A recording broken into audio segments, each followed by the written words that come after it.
dans ce monde ici, il n'y a aucune famille, je dis bien aucune famille, où les sorciers sont absents. Donc dans toutes les familles du monde, pas seulement en Afrique, dans toutes les familles du monde, si il n'y en a pas au niveau de la famille restreinte, c'est que dans la famille élargie, ils sont là. Ce sont les agents du diable placés pour contrôler la famille et lui transmettre le rapport. C'est l'homme qui donne sa vie à Jésus qui amène le salut dans sa famille. Quand nous lisons Actes 16, 31, qu'est-ce qu'il est dit? Crois seulement au Seigneur Jésus-Christ et tu seras sauvé, toi et ta famille. C'est-à-dire que c'est la personne qui donne sa vie au Seigneur qui est sauvée, et par après le salut se manifeste comme une maladie contagieuse. Voilà, une personne qui est sauvée peut être un canal pour le salut de sa famille. Un sorcier qui n'est pas de votre famille n'a pas l'accès direct à votre vie, mais cependant il peut passer par un sorcier de votre propre famille et il va collaborer avec un sorcier de votre famille pour vous livrer. Donc le sorcier de votre famille peut vous livrer. Donc le sorcier de ta famille peut être même au village. Oui. Est-ce que par rapport à la sorcellerie, oui, hein, le déplacement dans le monde des sorciers, ce n'est pas comme ce qui se fait dans le monde physique. Donc un sorcier peut quitter, je ne sais pas, Lubumbashi et aller, je ne sais pas, en Mbuji-Mayi, par exemple, aller à Kinshasa. À Kinshasa, vous avez 2000 km donc, qui séparent Lubumbashi et Kinshasa. Mais un sorcier, quand il veut partir, il ne part pas avec ses corps. Il va partir avec son deuxième corps, qui est le corps astral. Donc avec ce corps-là, il peut facilement sortir et je crois si on doit mettre, je ne sais pas, 2 heures dans un avion pour effectuer un déplacement de Lubumbashi vers Kinshasa, mais un sorcier n'a besoin que de 5 minutes pour quitter Lubumbashi et aller à Kinshasa avec son deuxième corps. Donc c'est comme ça que les choses se passent. Vous voyez, par exemple, il y a des gens qui sont en ville, mais qui sont contrôlés par des sorciers qui sont au village. Oui. Comment ça se fait? Donc il y a ce qu'on appelle le dédoublement. Même quand une personne quitte, je ne sais pas, son village ou ses héritiers de la famille pour aller habiter dans un milieu qui est vraiment lointain, maintenant qu'est-ce qui va se passer? Dans le milieu où la personne habite, ces milieux-là, il y a des gens tout autour qui peuvent avoir aussi des états d'âme compliqués, qui peuvent être dans la sorcellerie et tout. Mais cependant, les sorciers qui sont loin peuvent collaborer avec les gens qui sont dans l'entourage. Et ensemble, ils entrent dans un complot pour faire du mal. Voilà, donc c'est comme ça que les choses se font. Et eux se connaissent et se contactent facilement. Mais les gens qui sont dans le ténèbre se reconnaissent par des signes, par des marques de ténèbres. Il suffit seulement d'ouvrir les yeux, qui ne sont pas les yeux ordinaires, et avec les yeux qui sont mystiques, ils peuvent se reconnaître. Ils peuvent s'identifier passant par des marques. Et communiquer. Oui, communiquer facilement d'ailleurs. Donc il y a beaucoup de choses avec le temps, comme nous sommes en train d'évoluer. Je pense que j'aurai à donner beaucoup plus de précision pour vraiment enlever toute zone d'ombre pour que les enfants de Dieu soient vraiment éclairés. Voilà. Voilà, on peut poursuivre. D'accord. Oui. Voilà. Donc il y a ce que je disais par rapport à l'organisation des sorciers. Une fois que c'est la chose qui est dans le ténèbre, il y a quelqu'un qui est déjà assis dessus. Donc dans ce monde, on peut faire des prières, on peut faire de ceci, de cela, mais cependant, on se rend compte qu'il n'y a rien, il n'y a pas de solution. Tout reste bloqué. Pourquoi? Maintenant, ce qu'il faut faire, c'est que, vous voyez, la personne qui est assise sur votre vie, c'est ce qu'on appelle l'homme fort. Hein, dans le terme spirituel, on appelle l'homme fort, l'enfant fort ou la femme forte. C'est-à-dire la personne qui est derrière votre malheur. Dans d'autres termes, on appelle ça le Goliath. On appelle ça le Goliath de votre vie. Alors, qu'est-ce qu'il faut faire? Avant de chercher à arracher, parce qu'aujourd'hui, dans beaucoup d'églises, c'est moi j'arrache, je récupère. C'est bon de récupérer. Mais il faudra d'abord faire tomber la personne qui est assise là. S'il y a une personne qui est assise, la personne qu'on a placée comme étant un geôlier, qu'on a placé pour gérer ce qui vous appartient, à ce moment-là, il faut d'abord faire une guerre, faire tomber la personne. Dès que la personne tombe, maintenant, vous pouvez récupérer facilement ce qui avait été bloqué. Voilà. Donc ça c'est la première des choses. La deuxième des choses, c'est quoi? C'est que dès que le chef de quartier, qui est le sorcier suprême, dès qu'il a déjà récupéré toutes les informations du quartier, il amène ça dans le département général. À partir de ce département, on va prendre les informations du quartier et on va élaborer des lois. Et ces lois, donc le monde de ténèbres peut gérer un quartier sur base des lois. On appelle ça les lois établies. C'est ainsi que vous allez voir, il y a certains quartiers où les gens ne se marient pas. Il y a des quartiers où les gens ne terminent jamais les études, où il y a des quartiers où il y a une forte prostitution. Voilà, des quartiers où les gens n'évoluent pas dans leurs activités commerciales. Donc, et il faut seulement faire un constat. On est dans un quartier, les choses ne marchent pas. On essaie de changer de milieu. On arrive dans un quartier, mais ce qui ne marchait pas de l'autre côté, ça commence maintenant à marcher. Et on m'a parlé, c'est pas plus qu'il y a 2 jours, d'une avenue là où il y a un quai de veuves. Voilà, il y a toutes ces choses-là, ce sont des lois établies par les sorciers. Mais cependant, étant de chrétiens, nous n'avons pas à nous déplacer parce que les sorciers ont établi leurs lois. Il n'y a rien que le diable a créé, il n'y a rien. Il n'y a rien. Il n'y a rien que le diable a créé, il n'y a rien que les sorciers ont créé. Donc, tout le quartier, tous les différents quartiers de la ville, du pays, et tout ça appartient à Dieu. Et comme ces lois qui sont établies ne viennent pas de Dieu, donc on a le pouvoir de les arracher. Comme il est dit, tout ce que le Père n'a pas planté sera déraciné et jeté au feu. Donc on a le pouvoir de détruire toutes les lois. Alors, ici, il faut être initié à la prière du combat spirituel. Oui. Et puis, il faut connaître les 3 dimensions de la prière. Quand vous prenez Matthieu 7,7, vous allez voir ça. Le Seigneur parle de 3 dimensions.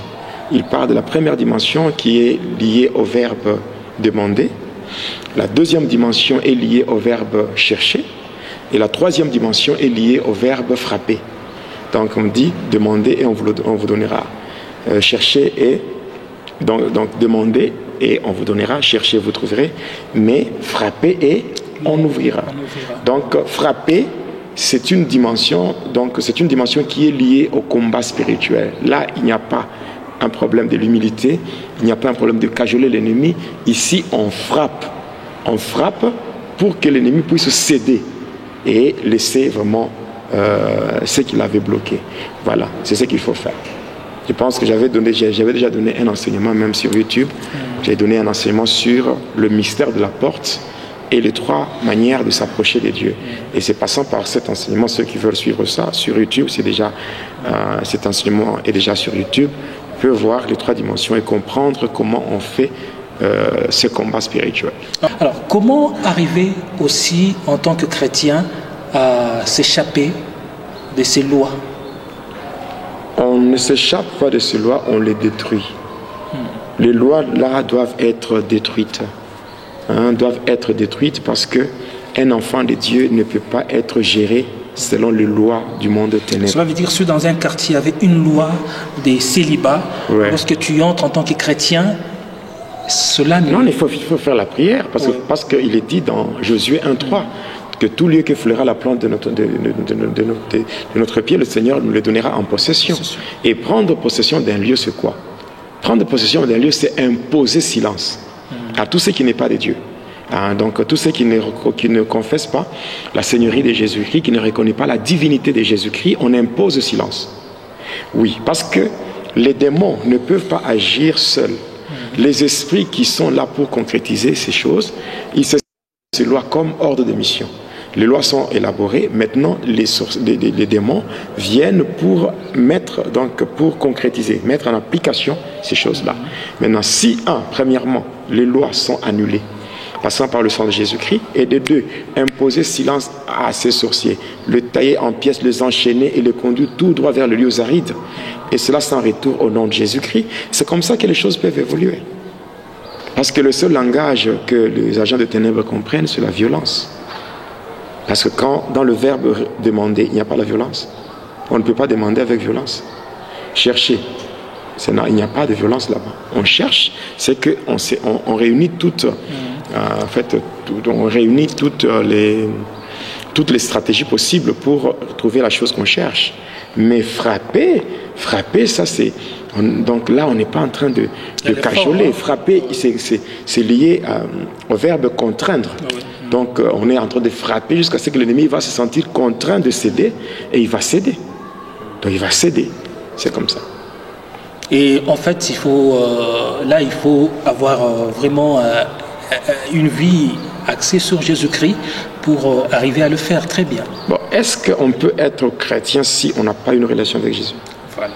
Donc c'est pour cela que j'ai dit la fois passée que le tout n'est pas de dire que je suis chrétien. Le tout est de savoir si on est d'abord disciple. Parce qu'un disciple, c'est un élève discipliné qui imite son maître. Parce que si je dis ainsi, c'est parce qu'on voit les chrétiens, au lieu de s'imposer dans un quartier où il y avait des lois, mais ce sont eux qui prennent fuite. Et les sorciers restent. Les sorciers, le chrétien qui sont contrôlés par les sorciers, ce sont des chrétiens qui, quelque part, dans leur relation avec le Seigneur, il y a des failles. Oui, parce qu'il est dit dans 1 Pierre chapitre 1er, versets 15 à 16, la Bible dit, puisque celui qui vous a appelé est saint, soyez aussi saints dans toute votre conduite, selon qu'il est dit, vous serez saints parce que je suis saint. Donc notre Dieu est un Dieu saint. Et lorsque nous nous approchons de lui, nous devons être revêtus de sa nature. Parce que l'environnement de Dieu, c'est la sainteté. Donc voilà pourquoi même les êtres sublimes, lorsqu'il est question d'adorer Dieu, ils se sont retrouvés pauvres dans leur vocabulaire. Donc dans leur vocabulaire, il n'y avait qu'un seul mot qui était resté, c'est la sainteté. Voilà pourquoi ils ne faisaient que scander Saint, Saint, Saint. Et l'Éternel, les cieux et la terre sont remplis de sa gloire. Donc l'environnement de Dieu, c'est la sainteté. Donc voilà pourquoi il est dit, même dans Hébreux 12, 14, il avait dit, recherchez la paix avec tous et la sanctification, sans laquelle personne ne verra le Seigneur. Et en lisant Ésaïe 59, 1 à 2, il avait dit, non, la main de l'Éternel n'est pas courte. Ni son oreille dure n'est pas courte pour sauver, ni son oreille dure pour entendre. Mais ce sont les crimes, le péché qui mettent une barrière entre l'homme et Dieu et qui empêchent à la main de Dieu d'agir. Donc la force de la sorcellerie, elle est effective lorsqu'il n'y a pas la crainte de Dieu. Oui. Oui. Voilà. Alors on peut poursuivre avec la suite, partant de l'organisation. Oui. J'ai parlé de prison, là où on va mettre les choses volées, avec des geôliers qui sont placés. De deux, j'ai parlé de lois établies. Nous sommes toujours à la deuxième position. Les lois établies. Et troisièmement, il y a le problème maintenant, des choses qui se font la nuit. Les choses qui se font la nuit, toujours à la deuxième position, c'est que déjà la nuit, si le sorcier suprême est déjà parti là dans son département pour faire ce qu'il a à faire dans le département général, pour transmettre le rapport de tout ce qui a été prélevé comme information sur le quartier. Maintenant, de l'autre côté, mais qu'est-ce qui va se passer? Il y a la nuit, les autres sorciers, ils doivent aussi opérer. Alors quand ils doivent opérer, ils se servent de beaucoup de choses. Premièrement, ils se servent de sifflet. On appelle ça le sifflet d'appel. Alors dès qu'ils sifflent, tous les sorciers inconscients, c'est-à-dire les gens qui ne se reconnaissent pas sorciers, mais qui sont malheureusement utilisés par ceux qui sont conscients.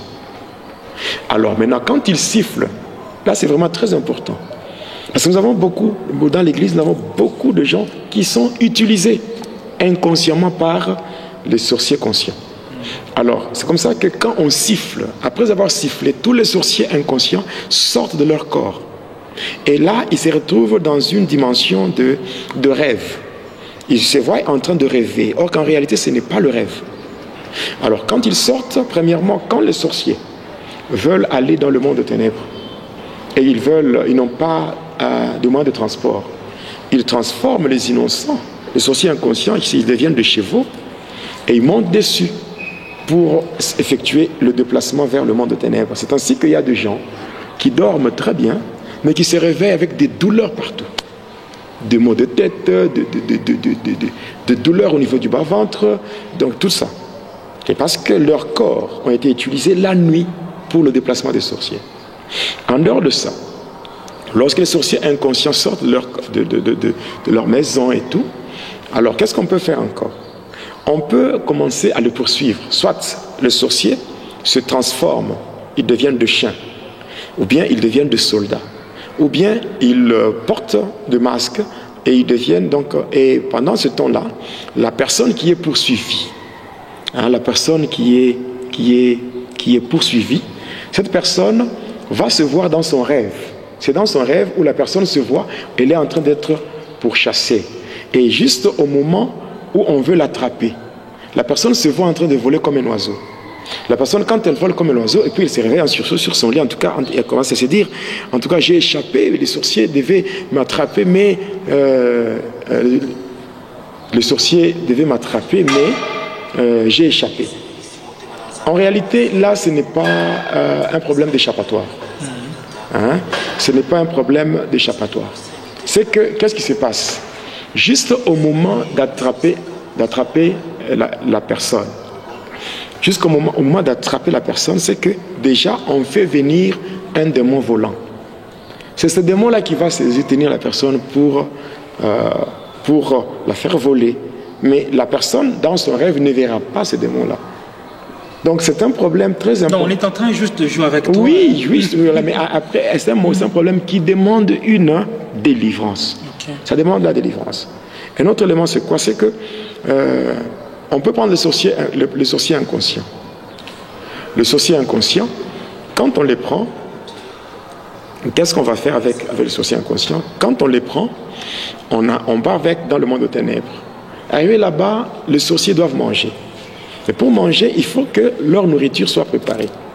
On utilise le sorcier inconscient pour préparer à manger. Et pendant ce temps-là, le sorcier inconscient, lui c'est dans son rêve où il se voit en train de préparer à manger. Ou bien, après avoir préparé, maintenant, le même sorcier inconscient, c'est eux qui doivent encore servir. Donc, on les utilise encore pour servir à manger. Et là, dans le rêve, la personne se voit en train de servir à manger. Et après, dès que le sorcier termine maintenant de manger, il termine de manger, tout ça, quand il termine de manger, maintenant, le miette là qui reste, c'est ce qu'on donne aux sorciers inconscients et eux aussi doivent manger. C'est là que le sorcier inconscient se voit dans son rêve en train de manger. Alors, d'habitude, qu'est-ce que le sorcier mange la nuit? C'est la chair humaine. La chair humaine. La chair humaine et le sang humain. Tous les sorciers conscients de leur état, ils mangent la chair humaine et ils boivent le sang humain. Même les gens qui se voient en train de manger dans leurs rêves. Donc les sorciers conscients font manger aux sorciers inconscients la chair humaine. Mais quand tu es en train de manger ça, tu vois que c'est une nourriture ordinaire, mais or qu'en réalité, ce n'est pas ça.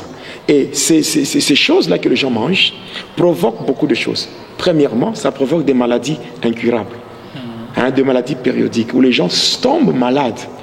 Et les gens se font examiner pour ne pas découvrir ça. La personne se sent malade, mais lorsqu'on l'amène à l'hôpital, on peut faire le labo, donc les examens de labo, on peut faire le scanner, on peut faire l'échographie, on peut faire tout ce qu'il y a comme examen. Mais on ne trouve rien. Et là, quand on ne trouve rien, même la médecine peut se déclarer impuissante. Ça crée aussi donc des maladies. Et là où la médecine humaine est impuissante, il y a Jésus-Christ. Le médecin par excellence, lui ne soigne pas, mais lui guérit. Jéhovah Rapha. Et puis en dehors de ça, non seulement ça crée des maladies incurables, mais ça crée aussi, donc ça crée de rétrogrades.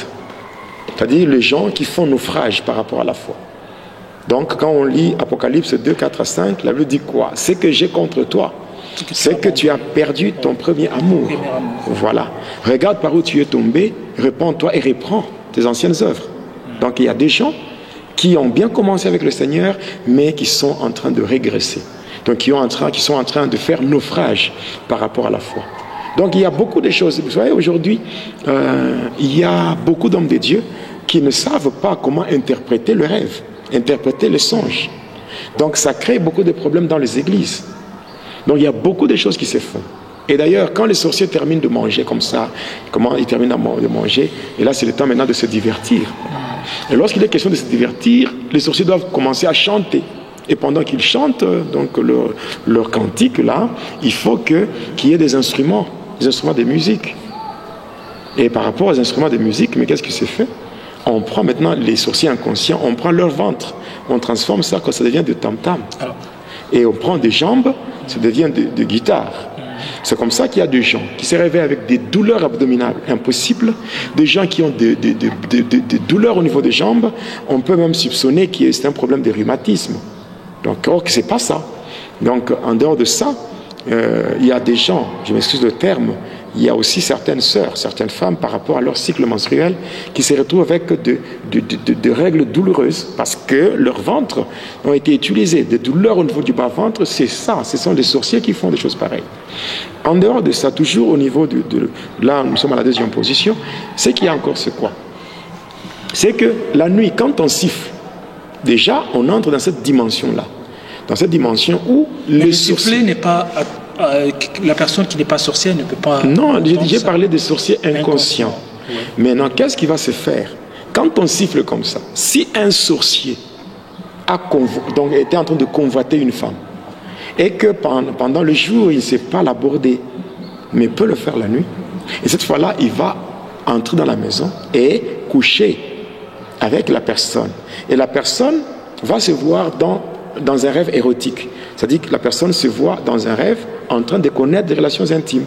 Or que ce n'est pas le rêve. Ce n'est pas le rêve. C'est la réalité. La personne se retrouve comme cela. C'est comme cela qu'il y a une différence. Quand on parle des démons, les démons de la sexualité, les démons de la sexualité sont répartis en 6 catégories différentes. Aujourd'hui, beaucoup de gens parlent seulement du phénomène femme et mari des nuits. Or, en réalité, ce n'est pas ça. Il y a les femmes et maris des nuits, il y a les femmes et maris des nuits de la sorcellerie, il y a les incubes, il y a les succubes, il y a les sirènes des eaux, les sirènes de l'air, il y a le génie de la forêt, il y a les fantômes et les revenants. Donc il y a beaucoup. Il y a aussi ce qu'on appelle le Lilith, le Lilith, ou le spectre de la nuit. Donc il y a le Lilith qu'on appelle le spectre de la nuit. Donc toutes ces choses-là, avec le temps, au fur et à mesure que nous avançons avec cette émission, dans d'autres numéros, j'aurai à parler sur ces éléments-là.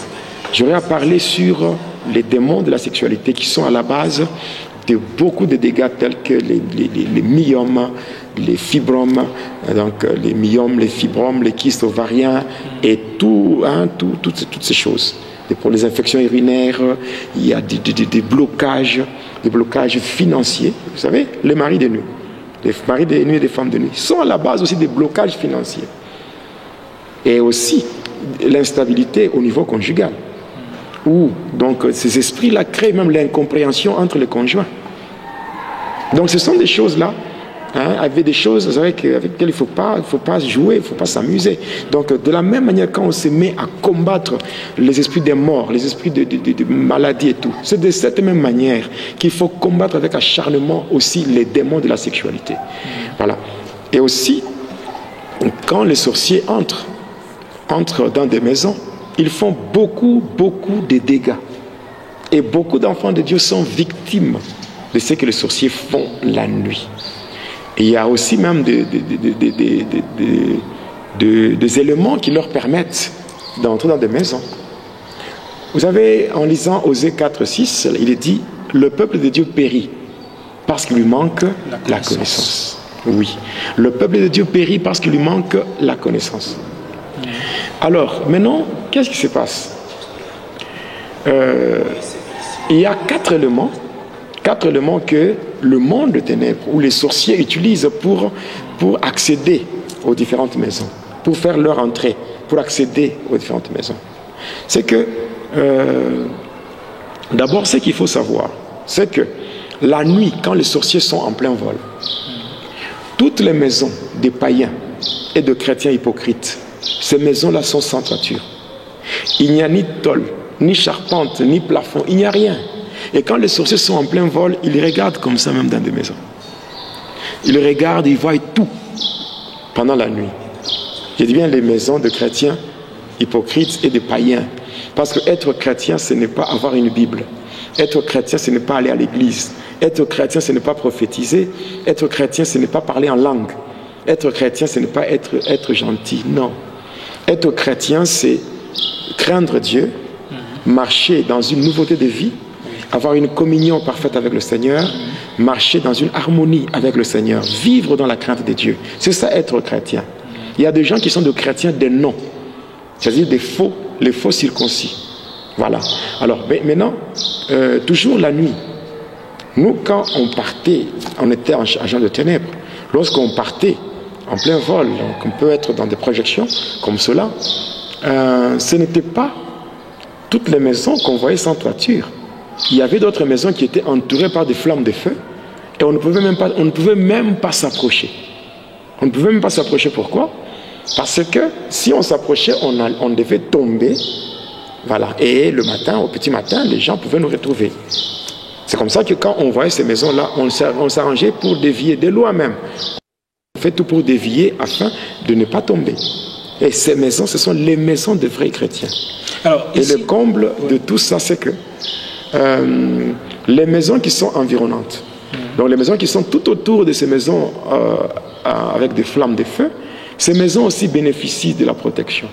C'est-à-dire, il y a certains païens qui ne sont pas facilement atteints par les sorciers parce que justement parce que leur maison se situe à côté des maisons des vrais chrétiens.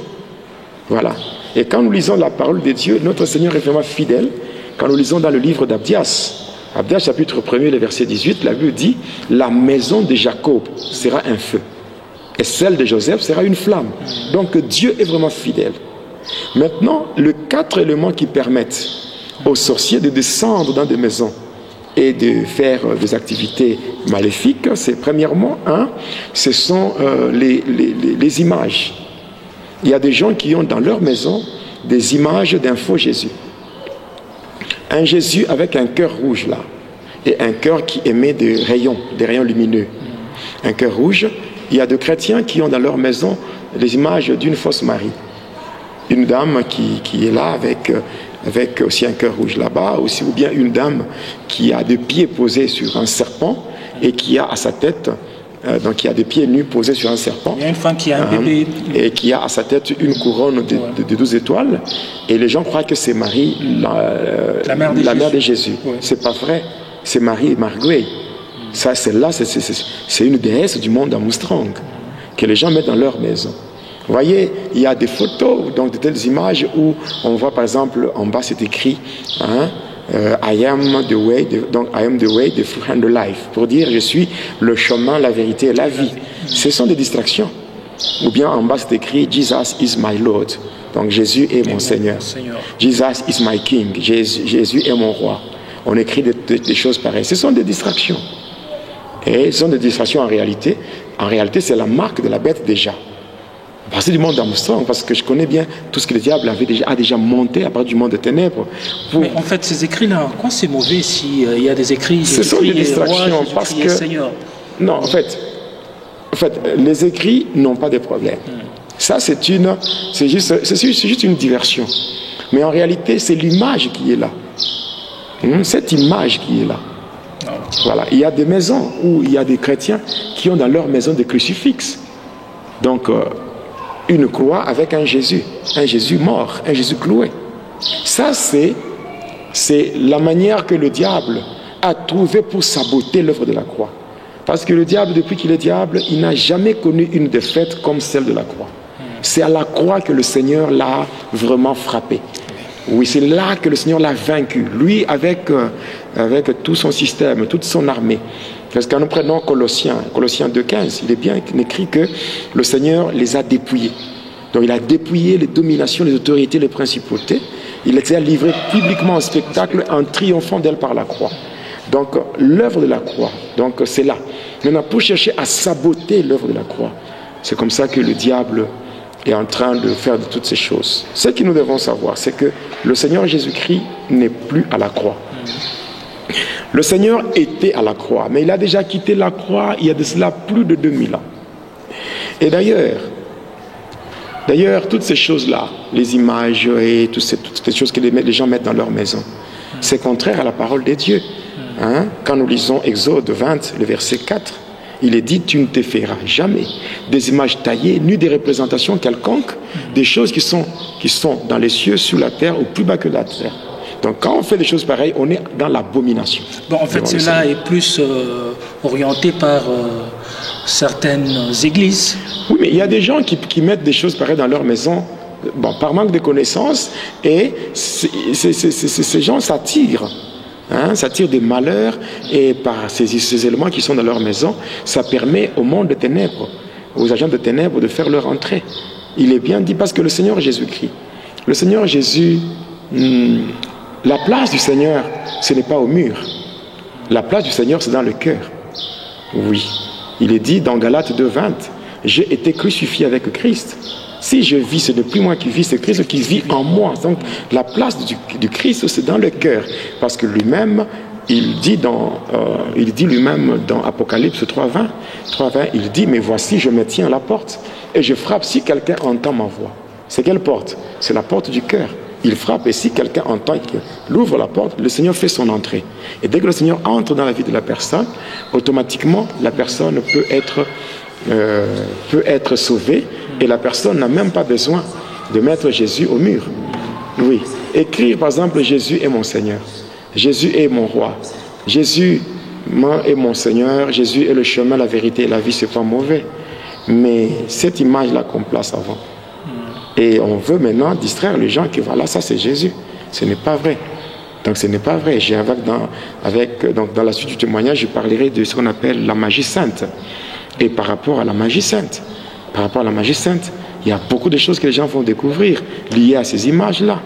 Le deuxième élément, c'est quoi? Ce sont en fait l'étoile d'araignée. L'étoile d'araignée, d'abord par rapport à la dimension sanitaire, nous voyons que c'est la saleté. Maintenant, sur le plan spirituel, l'étoile d'araignée, en fait, ce sont des antennes qui permettent aux sorciers de descendre et d'accéder à beaucoup de choses dans la maison. Il y a certaines informations qui passent par l'étoile d'araignée. Donc, ce que je donne comme conseil, il faut les enlever. Les enlever, donc nettoyer la maison. D'ailleurs, le diable aime beaucoup la saleté, surtout la sorcellerie. Dans le monde des sorciers, les sorciers aiment beaucoup la saleté. Voilà. Le troisième élément, ce sont des conflits. Des conflits dans la maison. Avant de dormir, si par exemple il y a des problèmes, il y a des malentendus, il serait mieux avant de dormir de trouver vraiment un terrain d'entente, donc vraiment que le climat soit agréable dans la maison. Mais sinon, d'ailleurs, le Seigneur Jésus il est le prince de paix. Donc là où il n'y a pas la paix, le Seigneur est absent. Et comment est-ce qu'on peut être béni, on peut être soutenu par le Seigneur s'il n'y a pas la paix? C'est vrai. Là où les hommes vivent, c'est impossible qu'il n'y ait pas de tiraillement. Mais cependant, quand il y a des problèmes, c'est qu'il faut faire. C'est arrangé. Arrangé. Il est dit dans Hébreux 12:14, recherchez la paix avec tous. Et la sanctification, sans laquelle personne n'est vers le Seigneur. Il y a aussi, même la Bible nous dit de ne pas donner l'accès au diable. Dans le livre d'Éphésiens, la Bible dit, si vous vous mettez en colère, ne péchez point. Et que le soleil ne se couche pas sur votre colère, ne donnez pas l'accès au diable. Et le quatrième et dernier élément, c'est quoi? C'est tout simplement, le quatrième et dernier élément, c'est si dans la maison, il y a une personne qui a déjà touché au fétiche, une personne qui a des incisions, une personne qui a déjà touché au fétiche, une personne qui a déjà eu à consulter des marabouts, qui a eu à consulter des féticheurs, cette personne devient un pont. Donc cette personne va assurer une médiation avec le monde. Il arrive des fois même quand quelqu'un s'est fait des incisions, on lui fait des incisions, on prend une lame de rasoir, on fait des incisions, et après on prend une poudre noire, on l'applique sur le sang. Or, l'âme de toute chair, c'est le sang. La vie de toute chair, c'est le sang. Et une fois qu'on applique cette poudre, la personne qui vous applique cette poudre, vous ne connaissez même pas l'origine de cette poudre. Et quand on applique ça, directement, votre vie est contrôlée dans le monde des ténèbres, et ces incisions-là deviennent des antennes. Et parlant des tatouages? Bon, des tatouages, c'est aussi la même chose. La même chose. Les gens qui se font des tatouages sur le corps et tout. Mais s'il le fait... Il y a l'encre qui est utilisée, et cette encre va toucher quoi? S'il le fait par simple plaisir ou par question d'esthétique. Non, il n'y a pas d'esthétique à abîmer le temple du Seigneur. Parce que ne savez-vous pas que votre corps est le temple du Saint-Esprit? C'est écrit dans 1 Corinthiens 6, 19. Mais si le corps est le temple du Saint-Esprit, c'est que c'est la maison, la demeure de Dieu. Et sur la demeure de Dieu, on ne peut pas mettre des choses qui ne reflètent pas la gloire de Dieu. Donc la question, c'est le fait de se faire des incisions, même si on n'a pas mis quelque chose de mystique ou de sorcellerie là-dedans, mais le fait qu'on s'est incisé soi-même, c'est déjà un péché. Oui.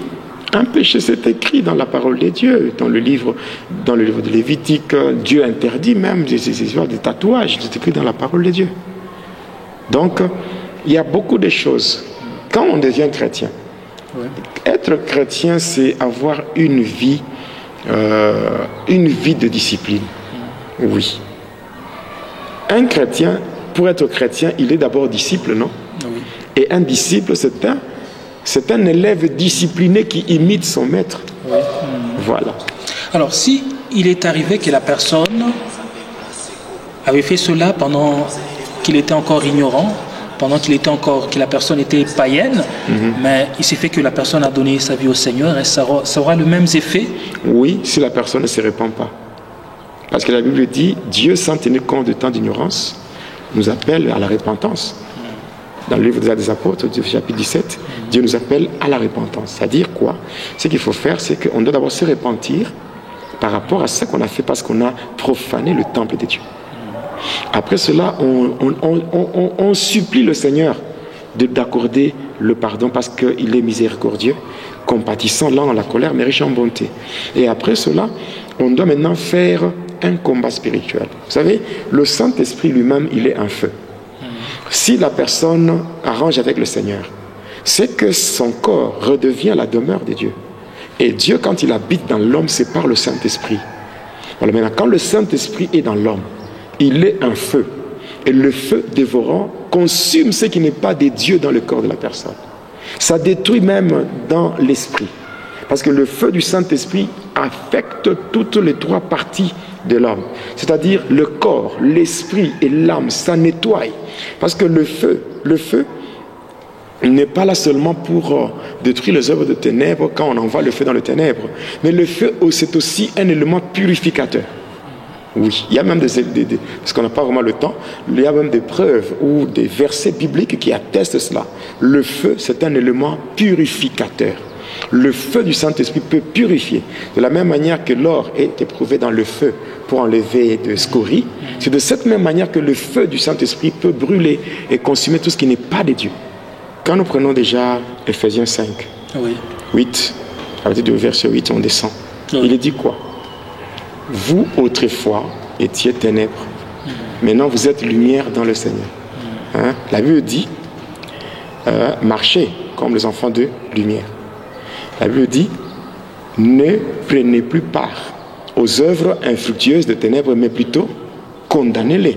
Donc, passant par ce témoignage, nous sommes là pour condamner les œuvres de ténèbres. Et quand nous condamnons, il y a ceux-là qui se retrouvent. Parce qu'il y a ceux-là qui sont vraiment des innocents, qui peut-être, suite à une influence, suite à certaines contraintes familiales, les gens se sont retrouvés dans beaucoup de choses qui produisent beaucoup de malheurs, beaucoup de dégâts dans leur vie. Alors, passant par ce témoignage, nous sommes en train de dévoiler les œuvres de ténèbres, nous sommes en train de les condamner, question de permettre à ceux qui sont des victimes de la sorcellerie, de victimes des œuvres maléfiques, des œuvres sataniques, de prendre une position conséquente, de commencer premièrement par arranger leur relation avec le Seigneur, et après avoir arrangé la relation avec le Seigneur, passer à une autre étape qui consiste à faire un combat d'une manière acharnée contre la puissance de ténèbres, les forces du mal, parce que dans ce monde ici, il a même dit, le Seigneur, pendant le jour de sa chair, il a dit, depuis le temps de Jean-Baptiste jusqu'à maintenant, le royaume des cieux, de Dieu est forcé. Ce sont les violents qui s'en emparent. Donc ici, il y a à faire le combat spirituel contre le puissant de ténèbres, faire tomber les œuvres sataniques et se retrouver vraiment dans la liberté.